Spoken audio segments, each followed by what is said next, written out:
Hello, this is Marissa Contreras, and this presentation will look at the advertisements within Cosmopolitan magazine, as well as apply concepts learned in chapters 3 and 4 of The Real World, An Introduction to Sociology by Perez and Jill Steen.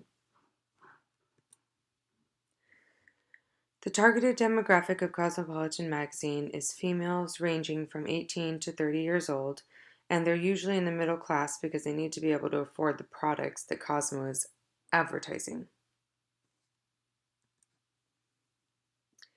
The overarching theme of the advertisements in Cosmopolitan magazine are beautiful and sexy. Some of the characteristics used to depict these themes are slender bodies, plumped and puckered lips, excellent hair, bright eyes, and long lashes. When they're advertising a woman who's sexy, they'll again use a thin woman who has flawless skin and some or all of the attributes used to portray what they determine is beautiful. Cosmopolitan also uses positive expressions to lure their readers in, like huge smiles, fierce looks and stances, and sexy gazes.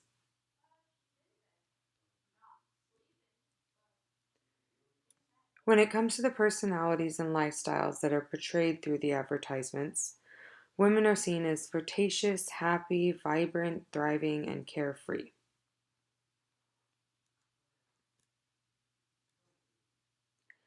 Cosmopolitan readers are a subculture because they are a smaller culture within the greater American culture.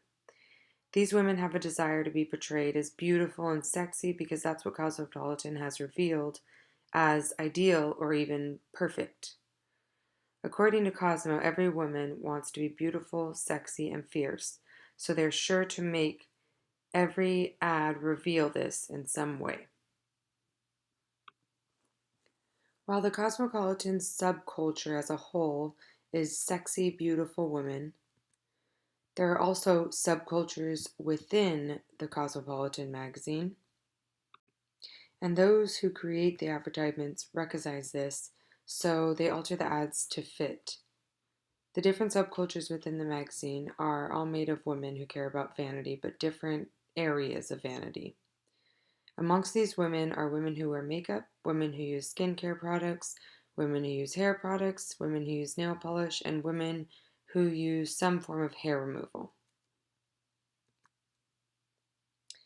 The message revealed in the makeup advertisements is that if a woman buys these products, they'll be beautiful, sexy, fierce, and glamorous. Like the woman in the L'Oreal ad who has a large necklace and diamond earrings, big diamond earrings, which shows that she's wealthy and she's fierce and strong, while the Maybelline ad has a woman who's wearing all black in a big city, but she's flawless. Both of these images create the illusion that if a woman buys their makeup, they'll feel just as fierce and sexy as these women. The message when it comes to skincare is that those who use skincare products and hair removal products will have smooth, flawless skin and that they'll be sexy, happy, and confident. This idea leads women to wanting these products because they strive to be as insanely happy and sexy as the women in the images. Another message that's told through these images of perfect hair is that these women must buy these products so that they can have perfect hair and as a result be, just as sexy as the woman in the L'Oreal ad and just as happy as the one in the Aussie ad.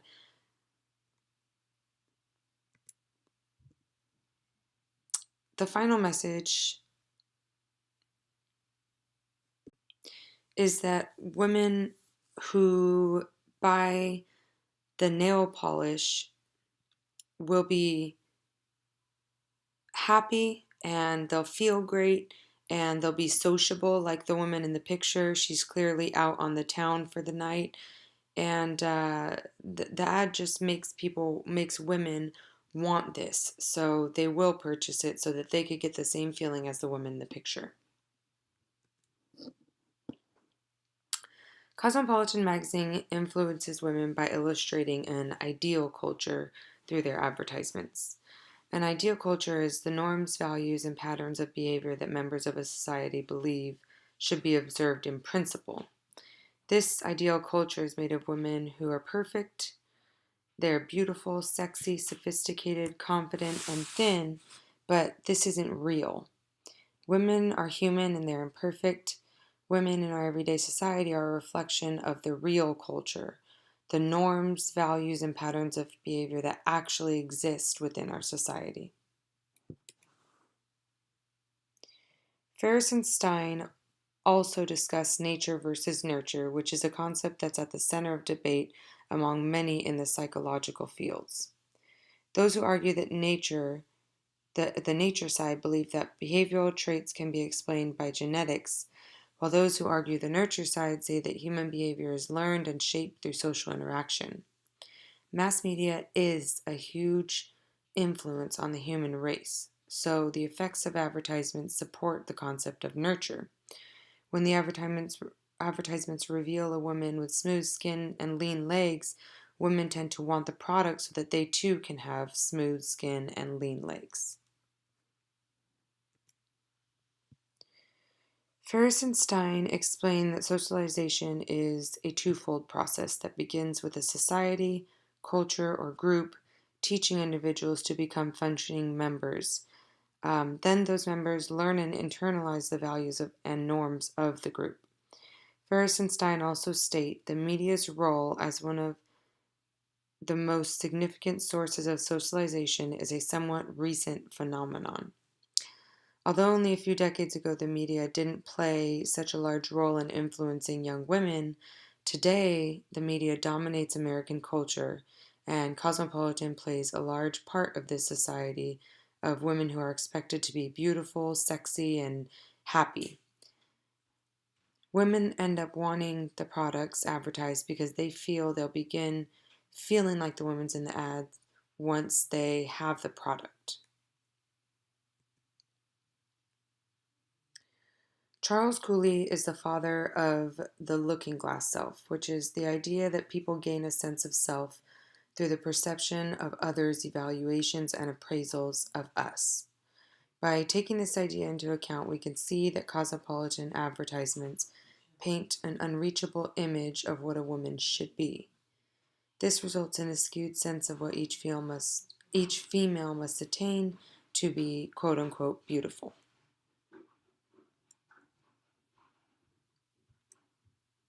To sum up, the media is a massive guiding factor in our culture, and the expectations we have for ourselves and for others are completely influenced by the media. The media creates the perfect image, and we strive to be that perfection. In our society, women are expected to be perfect uh, because the media feeds them the idea of perfection, the idea that we must do our makeup and hair every day. We must be full of hair in all the right areas and absent of hair in others, and that we must wear name brands, have flawless skin, and be thin. We must also always be happy, carefree, fierce, and confident. These advertisements are meant to hit our deepest desires because it fires up a need in us to purchase what they're selling so that we can be quote unquote perfect, the perfect that they see, that they teach us.